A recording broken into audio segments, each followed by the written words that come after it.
ediyoruz. Allah Allah, Işın Karaca'yı sen duydun mu dün? Her yerde haberi çıktı.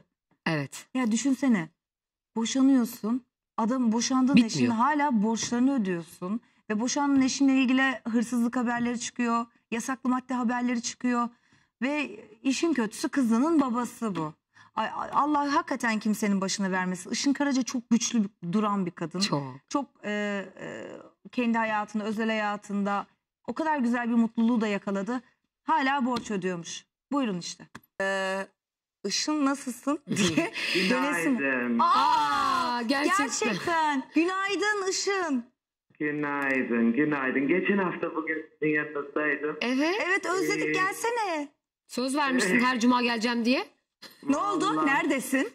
Vallahi sizin programdan çıkıp nazar mı diyelim artık, ne olduğunu bilmiyorum. Tam 6 gündür influenza ile yattım. Ay doğru, geçmiş olsun. Evet, çok geçmiş olsun. Vallahi çok teşekkür ederim. Işın geçmiş olsun, bunlara da geçmiş olsun. Geçmedi mi hala? Milyonluk borçlar.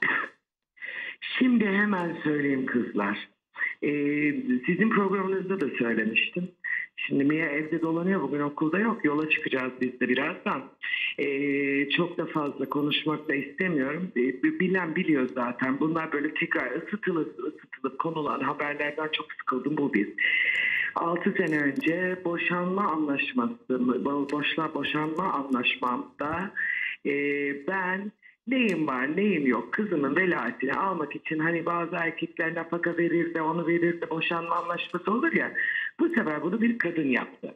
Ben yaptım. Çocuğumun velayetini almak için elimde neyim var neyim yok verdim. Mahkemede hatta sayın yargıç demişti, hakim demişti ki Işın'a verir misiniz ya? Yani siz de kadınsınız ve çocuk sizde, nafaka istemiyorsunuz, malınızı, mülkünüzü, her şeyinizi veriyorsunuz. Dedim ki Allah bana bir ses verdi, ben yeniden, bak bunlar hepsi mahkeme kaydında var yani.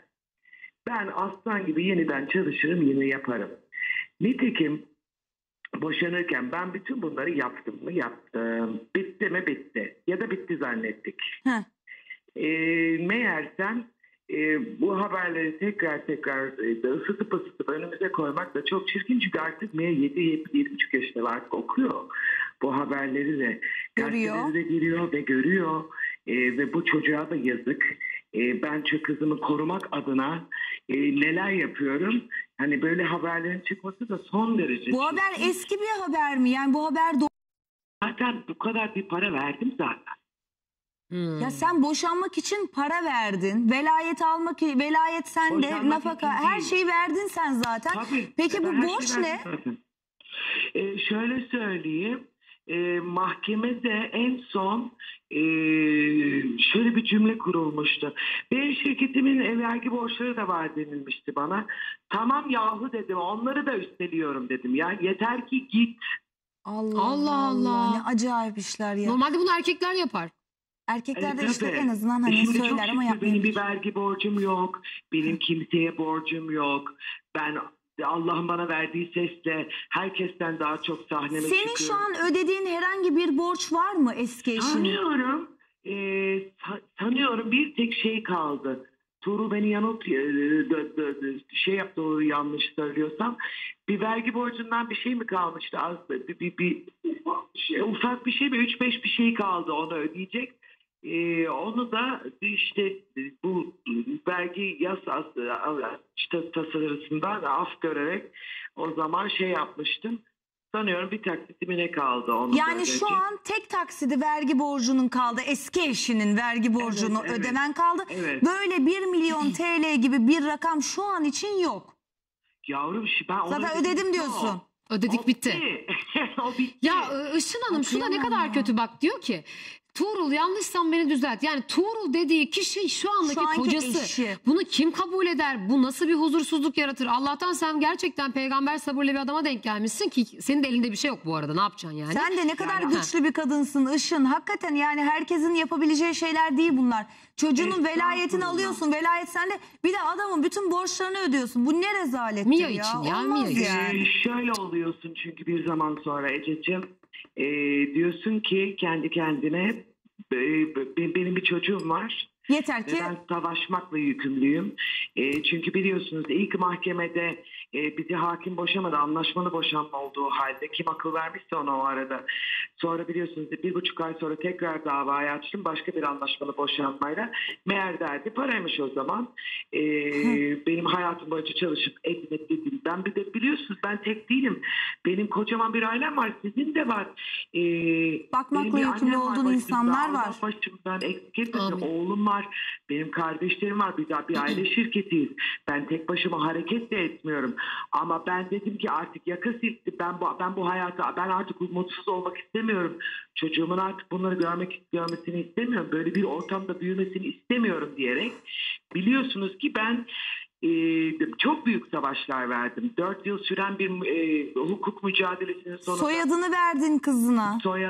soyadımı verdim kızıma.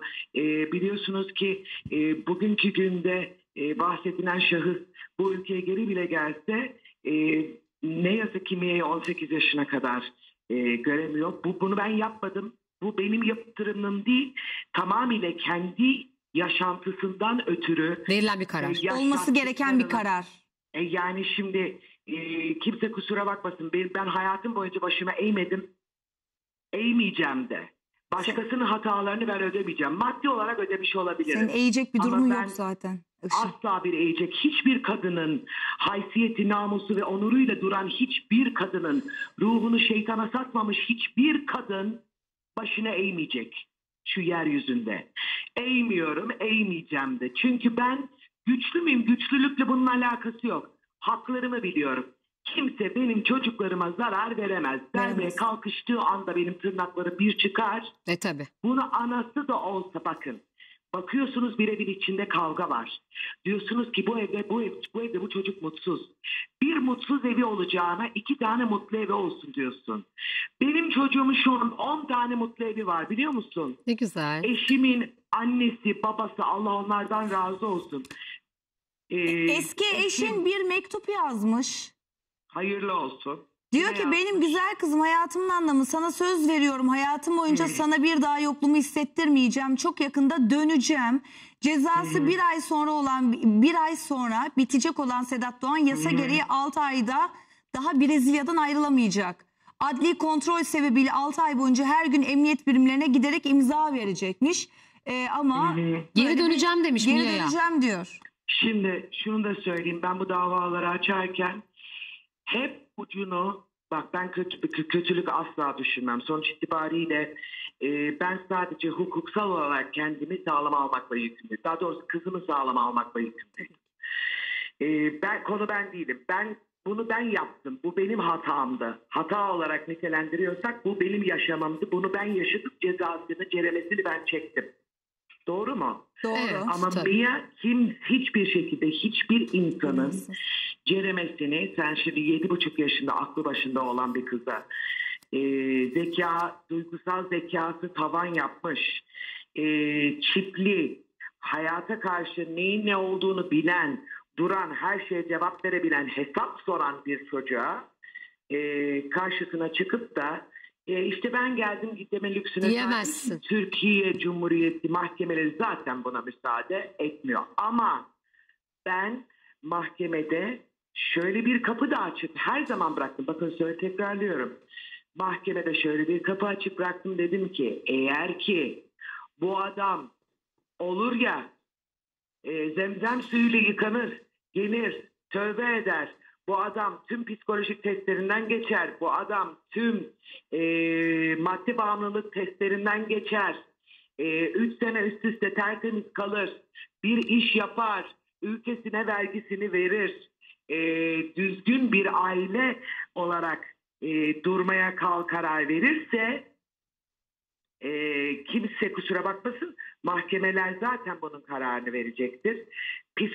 Psikolog eşliğinde ve mahkemenin tayin edeceği insanlarla ve Mia'yı ne yazık ki tekrar bu psikolojik şeylerden geçirip ve tabii ki en başta Mia isterse. Tabii ki. Tabii. Bu artık benim seçeneğim değil. Benim kucağımda 3 yaşında bir bebek yok artık. Doğru. Benim kucağımda kocaman bir çocuk var. Fikri, zikri ve çok akıllı olan bir kız çocuğu var. Mahkemelerin sunduğu pedagogların karşısına çıkmış. Ve bu karar, soy isim karar verilmiş. Peki Şimdi ailesiyle alakalı bir sıkıntı yaşıyor musun Işın? Sedat Doğan'ın ailesiyle. hayatım gidiş o gidiş diyorum sana. Ya Yani aile de sülale yok boyu gidiş- ortada. Kimse yok ortada. Yani isteseydi biyolojik babaannesi de zamanında dava. Onlar da açmadı. Onlar da onların mahkemesine gelmedi. Kimsenin hiçbir şeyden haberi yok. Peki bu Şimdi şahıs şimdi geleceğim diyor ya Türkiye'ye. Birçok Evet. kişiyi de dolandırdığı iddia ediliyor. Demet Akalın işte savcılığa şikayet etmiş. İçeri alınmaz mı Türkiye'ye geldiği sırada da? Yani bildiğim kadarıyla zaten bir aranma ya da işte o tarz bir şey muhakkak vardır. O kadar çok insan şikayetçi oldu. O kadar çok insan bana ve eşime ulaştı ki taksicisinden O kitapçısına, ne kadar fotoğrafçısından malzemecisine. Yani bir de işin kötüsü beni muhatap gördüler ve benim eşim görüştü bu insanlarla. Çok kötü ya. Ay, çok kötü Işın ben bir şey gerçekten. merak ettim. Şimdi böyle bir yazı paylaşan kişinin gerçek amacı çocuğu görmekse tabii ki bunu annesine sormuştur. Herhangi bir şey bilgin var mı? Ne zaman gelecek, görmek istiyor mu falan? Sana bir şey söyledi mi? Yok canım daha neler. Yani o zaman bu çok komik bir yazı. Bana ulaşan yok diyorum sana. Para Ya. mı Yok. istiyor acaba? Yani Yani bu çok ben de enteresan. şu an onu görüyorum da. Ya bir şey söyleyeceğim size. Bak bir yerde söyleyeyim. Geçen sene kardeşime ulaşmış Akın'a. Ha. Akın bana bir de bunu söylemedi. Çok zaman sonra bütün bu olaylar olup bittikten sonra Türkiye'ye dönmeye çalışıyorum. Hatırlarsınız geçen sene bir televizyon programında sürekli yok birileri Brezilya'ya gidiyor, yok çekim yapılıyor, yok gelecekler, yok gidecekler, yok 2 yıl oldu. Evet. O zaman benim erkek kardeşim bile kalkıp $2000 para yollamış. Dedim ki Akın neden böyle bir şey yapıyorsun? Çünkü dedi gün sonunda Mia'nın karşısına bu adam çıkarsa senin ailen bana yardım bile etmedi der dememesi için ben o parayı yolladım abla dedi bana. Sana da yazıklar olsun dedim. Ulan verdiklerim yetmiyor mu ya? Demet Akalın bu işin neresinde? İşte o zaman öyle bir şey yaşamış sanıyorum bankasına gitmişti o zaman. O zaman yazmıştı ama devamı geldi mi polis gitti mi savcılıkta suç duyurusu yapıldı mı hiçbirini bilmiyorum çünkü gerçekten kızlar ilgilenmiyorum. Ece sen biliyorsun bir evde bir çocuk sen bir çalışan bir kadınsın. Sen hem işin olacaksın hem bir marka olacaksın sen evde sen Ece olabiliyor musun evde? Herhalde.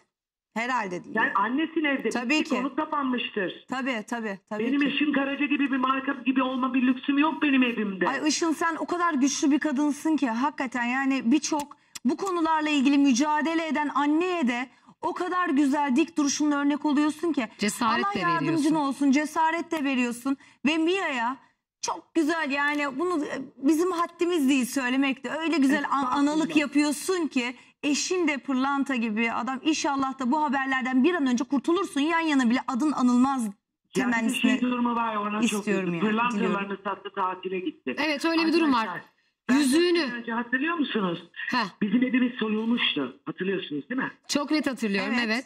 Evet. Bizim evimiz soyulmuştu. Benim orada zaten anneanne yadigarları, anne yadigarlarım bir kısmı bankadaydı, bir kısmı evdeydi zaten.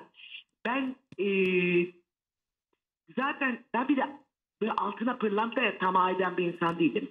Onu da söyleyeyim de hani ben çocuğumun rızkını bozup tatile gideceğim. Yok artık devenin pabucu yani. Evet. Benim kocam beni tatile götürdü. Doğum günüme. Yani kocam beni tatile götürecek. Bir de böyle haberler çıkacak. Herkes kendi kapısının önüne sinsin bir zahmet önce. Günaydın kapımın gazetesi önünde. Ömer Karahan haberi. Yüzüğünü satıp tatile çıktılar. Onu da yalanlıyorsun. Böyle Evet. bir şey kesinlikle yok. Peki teşekkür ediyoruz Işın Karaca. Teşekkürler.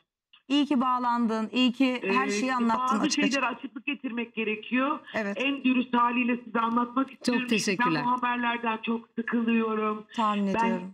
köşe bucak çocuğumu televizyondan, gazeteden kaçırmak istemiyorum artık. Yani bir de bununla alakalı dava açmak mecburiyetinde kalacağım. Çünkü artık biliyorsunuz bir insanı ismiyle anılmak istemiyorsan dava açabiliyorsun artık konuyla Peki alakalı. buradan da biz de duyurumuzu yapalım. Basın mensubu arkadaşlarımızdan da lütfen bu konuda hassasiyet göstermelerini rica edelim senin Evet. adına. Ya bana zarar zarar vermiyorlar. Kızıma Biliyoruz. zarar veriyorlar. Evet. Burada da Çok iyi anlıyorum artık seni. ortaya vicdan girmesi gerekiyor. Girmekle yükümlü. Kimse kusura bakmasın. Peki Peki. Eşin Karaca, tekrar teşekkür ediyoruz Çok sana. teşekkürler. Hepinizi Selamlar. öpüyorum. Bilal'cim seni de öpüyorum. Kendinize iyi bakın. Görüşürüz. Tuğrul abiye de çok Sağ ol. selam, bay bay.